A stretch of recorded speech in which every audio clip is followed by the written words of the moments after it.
Welcome to Smashing Success Stories. I am your host, Karen. I'm a speaker, trainer, and consultant. This podcast is meant to inspire people who want results without compromising who they are. This is for folks that want to stay true to themselves while living in a world that challenges our humanity. So welcome, humans, champions, legends, to Smashing Success Stories. I'm glad you're here, and I'm glad we're doing this together. Let's get started. Hey, champ. This podcast is part inspiration with some strategies and some tactics to help us navigate through this world that challenges our humanity. And part of it is also ranting about systems of oppression. This one's going to be a little bit of both. Another thing about this program is I'm sharing this because I want to inspire, I want to uplift, I want to put something good out there in this world.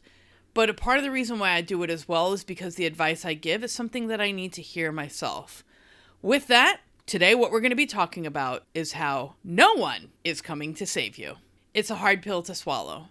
But we are here because a lot of us expect things to just happen for us, and it's understandable. We live in a world where things, information, stuff, entertainment is so quickly and readily accessible on demand.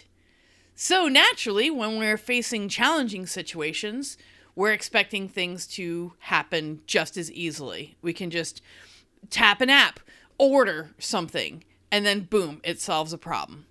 But there are some things that immediate resolution is not available, and that's where the work comes in.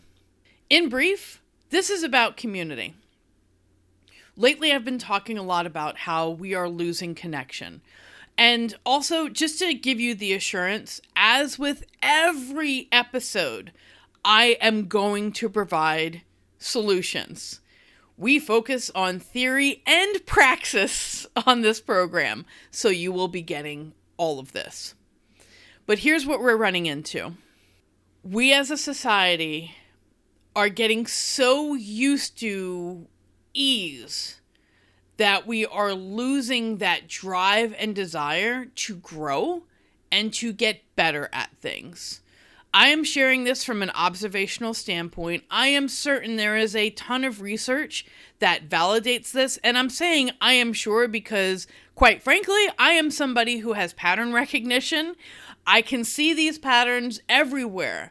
I am seeing it happen in conversations. When we have these conversations on this podcast, you're hearing some of the guests come on this program and talk about their professional insight, sharing their expertise, and they're seeing this loss of connection as well. And this isn't loss of connection as a whole. I'm not generalizing saying, oh, everybody's becoming desensitized to the community around them. But we are seeing it because oligarchs are completely controlling our supply chain. They're stealing our water, and people are now heavily relying on something that's generating images, appropriating the work of others, that is also harming the environment. As of this recording, there's also a poop disease going around. Yeah, you heard me, a poop disease. There's a parasite that is in our food supply, particularly agricultural, that is making people sick and actually killing people because we no longer have the guardrails in place that is protecting our food supply because the oligarchs are in charge. And very few people are actually standing up and doing anything about it. If anything, people think the best they can do is vote. No, there is more that we can do, and it boils down to organizing. So, little preview of what we'll talk about when we get to the actual application and solutions component is, we're going to talk about organizing. That's kind of a big thing that we talk about here. Authenticity is the heart of this podcast. And with that, we have to surround ourselves with people that have the same ethos, the same values, and the same goals. And I've said this before, I'm going to repeat it here. This doesn't mean that we have to agree with everybody all of the time. I'm going to give you an example. I kind of feel compelled that every time I bring this up, I have to preface it with, I'm not advocating for going to unsafe spaces, and I'm certainly not advocating for sitting at a table with people that wish to do us actual harm. When I share these messages, I share that I have a theory that we here, especially here in the US, are separated into thirds. We have people who are on the extreme side of fascism and hatred, the bootlickers, the people that are in favor of what is currently happening when it comes to division, oligarchs being in charge. I am never going to say that orange person's name anywhere because words have power and I'm not giving that person any more power. And I also believe that the best way to starve an attention-seeking monster is to stop feeding it. So I don't speak that person's name, but you know who the fuck I'm talking about. Those followers, about a third of the people. Then I feel that there's about a third of the folks that are kind of in the middle of it. I don't want to put a label on it. I'm not going to call them centrists.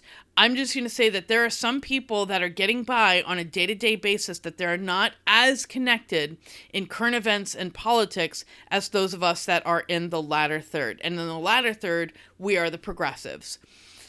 I don't have any factual data to back this up. I'm just going to go ahead and give it to y'all straight. I was more compelled to get this out there than I was to do a ton of research to prepare for this recording. So this one, honestly, it's going to be a little raw. And that's fine by me because I really just wanted to come to y'all from the heart and speak more extemporaneously. Now, I do have an outline, but I wanted to just let y'all know this one's going to be a bit raw, and that's okay. So the TLDR. I want to focus on that middle third of folks. And I would like to work more with the progressives in this community. That is something that I'm actively doing right now. I am starting something where I'm working more on a grassroots level.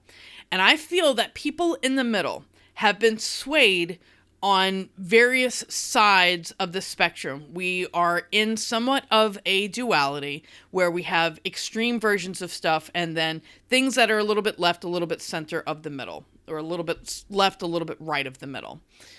The folks that I have been encountering a lot lately are folks that have been a little right of center. Ooh, oh God, controversial. I'm going to talk about people that I might have differing political opinions from. I live in a rural area. I am surrounded by folks that are conservative. A lot of farmers, a lot of people that are in blue-collar work. A lot of my hobbies and interests are involving communities where there's a lot of folks that are conservative-leaning. And again, I'm not talking about dealing with people that are out marching, wearing masks and hoods to cover themselves. I'm not talking about those people. And I am finding that we do have a lot of shared values. And where we don't necessarily see eye to eye is in the things that we consume, in the media that we consume, what we surround ourselves with, what we read, what we watch, so on and so forth. I say all that to share that this is my environment. And what happens in real life can often be different than what people believe should happen on social media. I'm just freaking talking to people because we have got to connect with people on some level to understand where they're coming from. Also, I'm kind of nervous talking about this. Because after all of these conversations I'm having about anti-oligarchy and how I believe in equal rights, human rights, and that people should have access to things like healthcare and food and education and childcare, that, oh, I'm on the extreme because I have progressive values.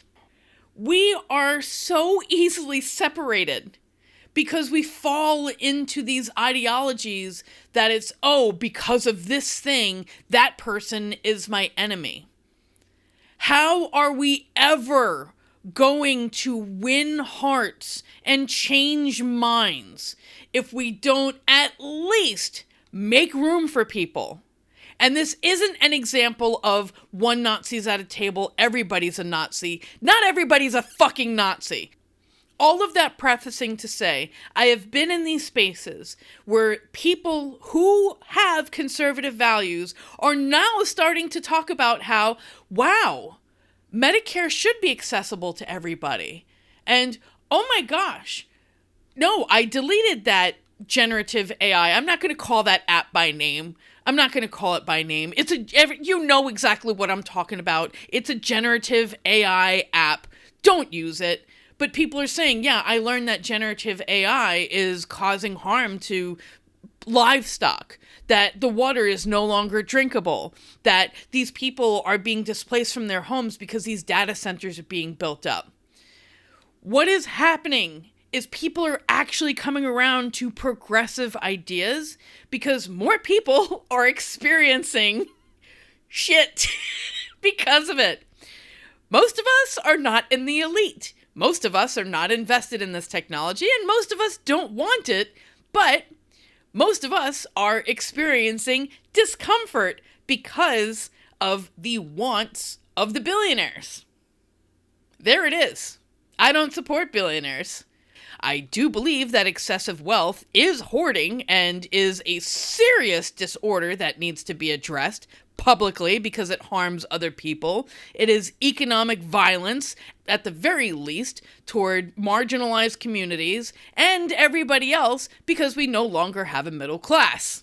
But as we are experiencing these hardships, more people are developing empathy because they finally understand what it's like. I don't like that it takes such a hard push to move people to take action. But that is where we are. We are in an on-demand society where people can cope by buying things off of that evil website where you get same-day delivery instead of actually building community and finding more healthy ways of dealing with that discomfort. I'm not saying this as an elitist. I've done it too. I can see it because I've done it myself. So let's go ahead and talk about how we got here. We've already covered some things by talking about how things are instantly accessible, a huge component of it as well, and I would like to go down this rabbit hole somewhere further down the line. I would like to seek a subject matter expert who can help me either validate my theory or completely debunk my theory. So here it is. I feel that once we became more of a static lifestyle society versus nomadic, that was the genesis of us losing connection because we were relying less on our community and relying more on ourselves. But the whole notion of being self-made is a complete fallacy. But when we started building homes and having jobs and needing to commute, this community, these resources, instead of being shared and exchanged, started becoming mine. Even though roads were paved with public resources, including our own dollars, even though it took other people and companies who happen to get tax write-offs or grants from the government to produce vehicles and refine gasoline and provide transportation and have write-offs for health benefit services.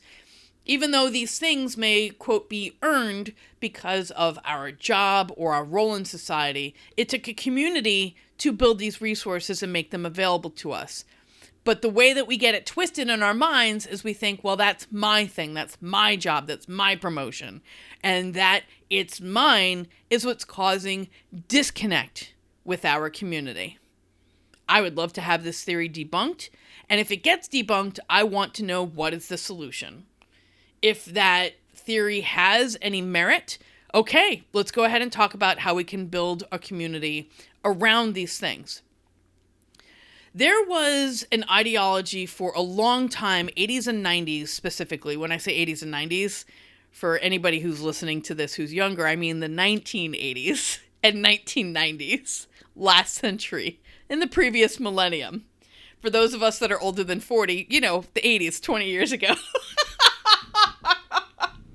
But anyway, there was this concept that you are the average of the 5 people you spend the most time with. And I'm going to share an article in the show notes from Dr. Jordan Grumet. It's an article from Psychology Today that talks about how, are we really like the 5 people we spend our time with? And what Dr. Grumet is sharing is that no, it hasn't. Here's a quote from the article. Modern life has eroded. The weakening of religious institutions, the geographical dispersion of work, and the replacement of in-person community with social media scrolling have all contributed to something more worrisome. We are more disconnected than ever. But he also goes on and talk about, beyond us being like the 5 people we spend our time with, we are closely associated with our 5 interests. I hear that. I've got a ton of interests, a ton of hobbies. I've got a craft table sitting next to me. As of right now, I've got 3 active works in progress on the craft table. And when I say craft table, what is this thing? Like 3 feet by 2 feet? 3 feet by 2.5 feet? 4 by 3? What I'm saying is that it's not very big. But this little spot, it's just 3 of the things that I'm actively working on. I've got a lot of hobbies. An unfortunate thing that I've learned, most people don't have interests and hobbies. And that, to me, is absolutely wild. Now, granted, I surround myself with very interesting people, and I have a lot of interesting hobbies. So yeah, I personally am an outlier because I have a community. I have a lot of interests. I do a lot of things in person. And don't get it twisted, I do be online. I spend a lot of time online. I am chronically online. But when I'm present, I'm present. So this whole notion of being pretty much the composition of our 5 interests, yeah, that makes sense. And the algorithm definitely caters to that. It knows what I'm interested, so it shows me things that are in alignment to that, groups that I'm in, posts, keywords, and so forth. But this idea of most people not having an interest, that's wild. Because if we're like the 5 people that we spend the time with, but people are disconnected, who are you? And if people are spending so much time online instead of actively being out in a community, what are you consuming and what does it say about you? And I see it. I see what the viral content is. It's edgelord bullshit. It's fucking people talking shit about the new Supergirl movie. Well, by the time this airs, Supergirl will probably not even be in theaters anymore. And for what? Because it's something that's attention-seeking. I love Threads, and I do see the videos of fights. I don't like that this is something that we're seeing more of. I believe that there is a better way than violence. I also understand that people have every right to defend themselves. Y'all are going to hear an interview the week after this one where I meet with somebody who is, she is awesome. She is awesome. We actually spoke for 3.5 hours and I had to chop the interview down into something manageable because I pay a certain amount of bandwidth on my host for this podcast and I have to stay within my budget. But we had a really cool conversation about a lot of different things, but we do talk about how every person does have the right and should have the ability to defend themselves.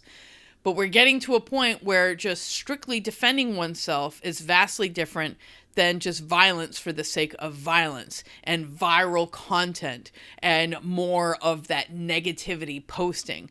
I don't use sad faces on reactions on like Facebook and such. I definitely don't use the angry reaction because I understand how the algorithm works. And I understand that especially when we have the angry reaction, it's going to want to show us more of that stuff.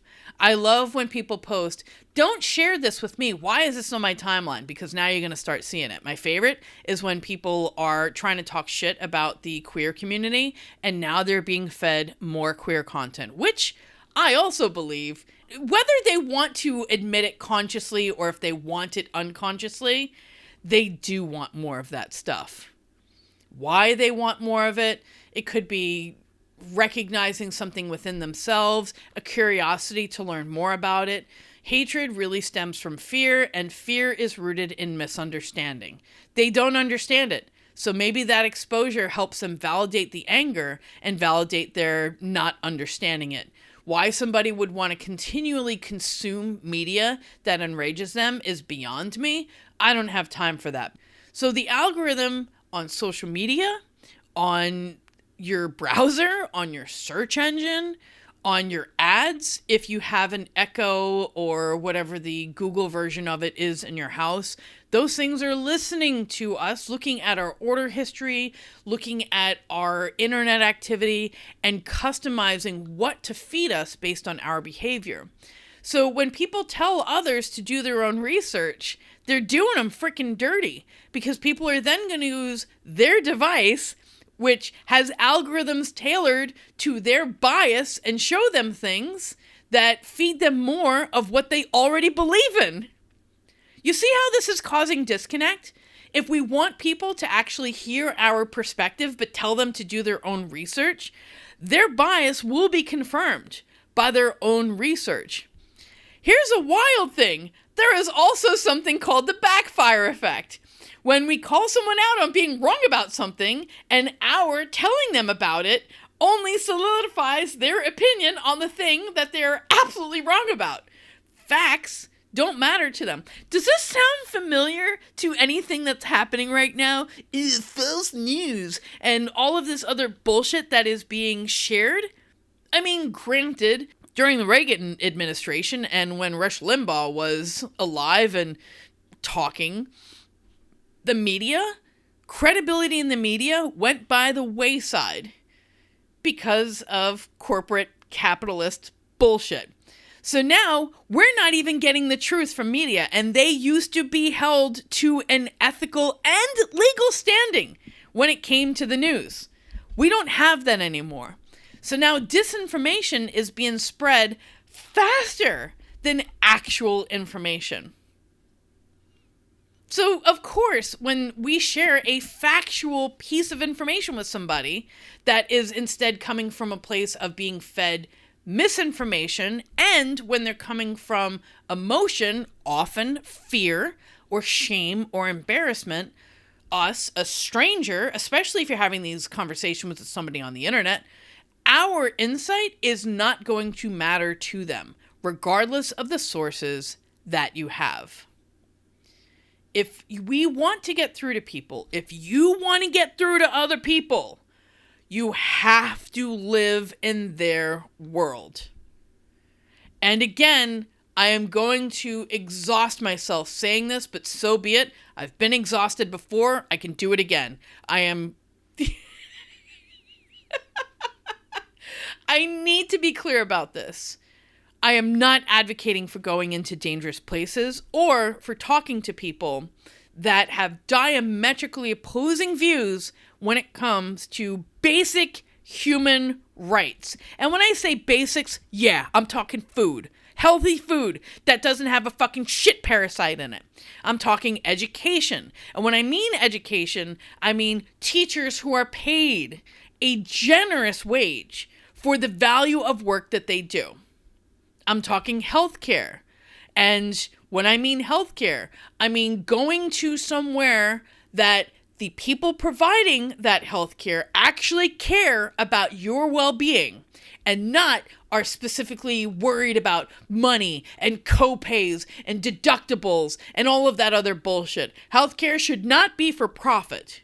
10 toes down, I'm going to tell you that right now. When it comes to basic human needs, we have got it so twisted in this country when instead of other countries where society is thriving, education is booming, people are mentally well, they don't have the obesity epidemic that we do, they are not as addicted to hard drugs, they're not running into as much alcohol and tobacco use as we are, they're not running into as many preventative diseases as we are in this country. I'm talking about countries that are doing as well financially and have access to resources as we do here in the US, that have these things in place that are an inherent right to the people that live in those countries. We should have that here. And that shouldn't be seen as an extreme view. That is something that is going to help us build connection. When people are happy, when they're fed, and when their needs are met, people are doing better mentally. Wow, what a weird concept. Wouldn't we want to be surrounded by people that are thriving and healthy? Imagine what that does to the violent crime rate. Imagine what that does to productivity. Imagine what that does to actually having community and being connected with other people. There's a logic here.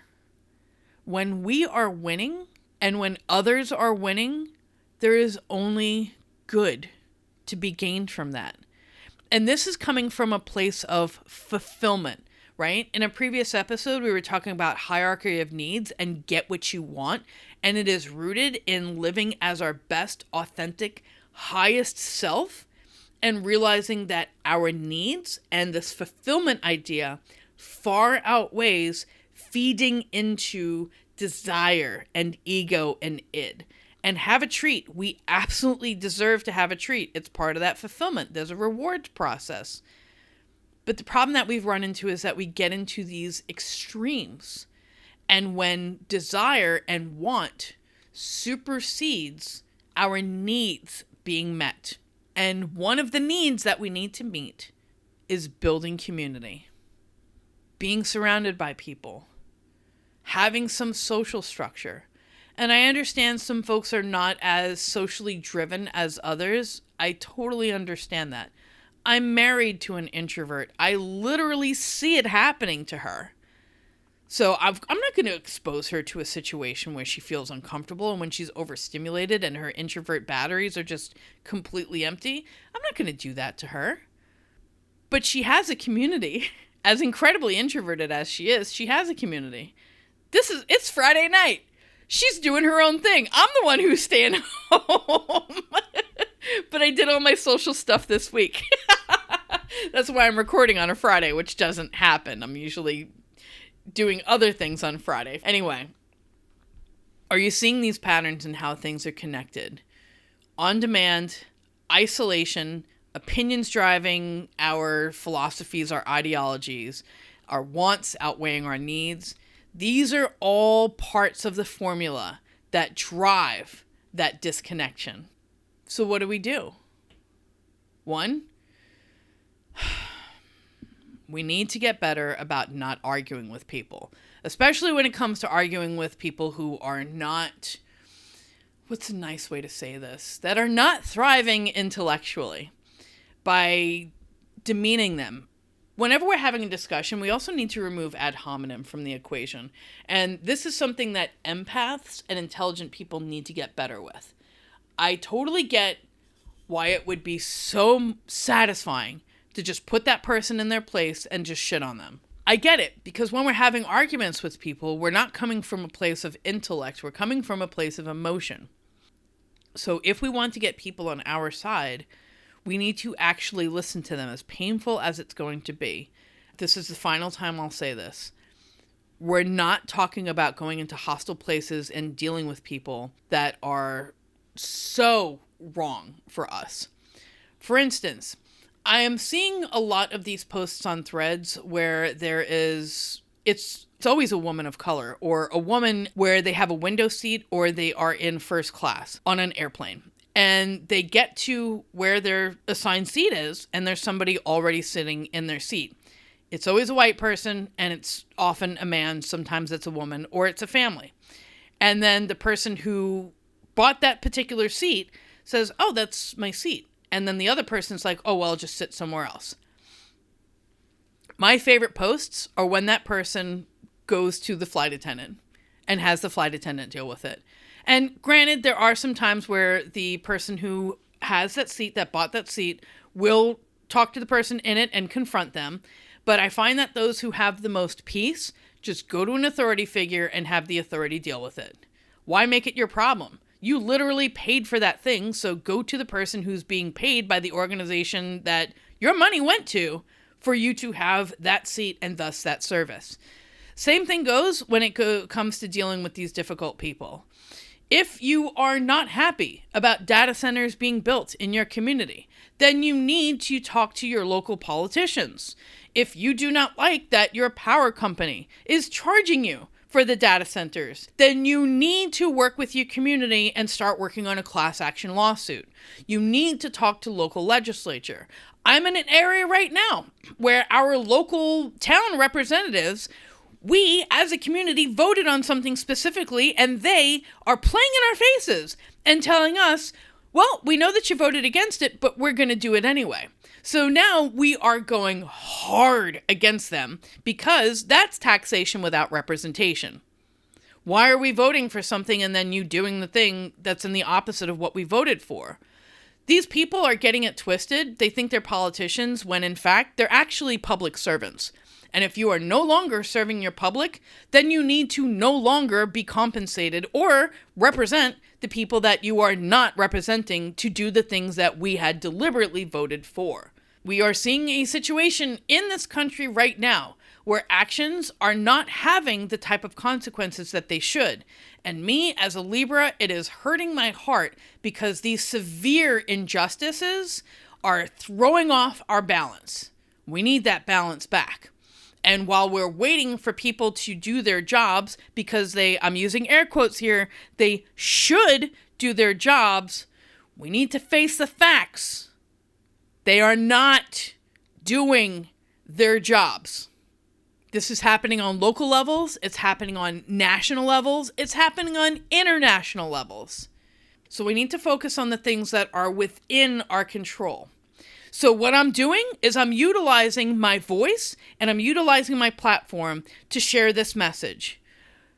Do not vote for people that are being sponsored by these large political action committees, such as AIPAC. Talk to your legislative representatives. Vote for things that actually matter and actually do the research to see who these people are, what they stand for, and who has them in their pocket, because that's important. Always follow the money. I know I said earlier, hey, people think that just by voting, they're exercising their power. And voting is a very important right that we need to exercise regularly. They're trying to take things away from us, and I'm especially looking at marginalized communities. It sucks what is happening with the Voting Rights Act. It sucks what's happening in the Supreme Court. But what we can do is exercise our right to vote, but work within our communities, work within our towns, our municipalities, our cities. See what others are doing, and if that thing doesn't exist, then we need to start something ourselves. It's like Field of Dreams. If you make it, they will come. I promise you, if you had a vested interest in something that you feel passionate and compelled to see change happening, if that thing does not exist, then you need to make it yourself. Nobody is coming to save you. We are responsible for saving ourselves. And this is not something that happens in isolation. We need to find people that are on the same page. I promise you, if you have an idea, and if that thing doesn't exist, there are other people that want the same thing. And they are also waiting for somebody to start it. Just do it. And you'd be amazed how the community just flocks to you. Build the community, and instead of arguing with people that are not as intellectually blessed, start finding people that have common ethos. And it would be nice to find people who are intellectually on par, but start with the values, because that's what honestly matters the most, is connecting with people that have shared values. And I say this because, like I was talking earlier, these people in this area that I'm in, folks that have more traditional, aka more conservative values, we actually share a lot of the same ideology. We believe that safety is important. We believe that our food should come from people, individuals, farmers. We don't want bioengineered food. We want real food. We want to be able to drive safely. We want access to roads that are paved. We want good infrastructure. We want, dare I say something edgy, public servants and even law enforcement that aren't corrupt. It's kind of nice to feel safe in your community, right? Yeah, it's kind of important. So advocate for that and find people who want the same things. You'd be amazed to find out that the things that we disagree on the most are how these things should be done. But at least let's get started. So that brings us to the solution. Find interest-based groups. You don't have to necessarily be into blacksmithing or learning how to do 3D printing, but maybe you're into fashion. Like Karen Lee Koss was talking about how to express yourself using your clothing, how to use your style. It's okay to find people who are also into Milano Balonics.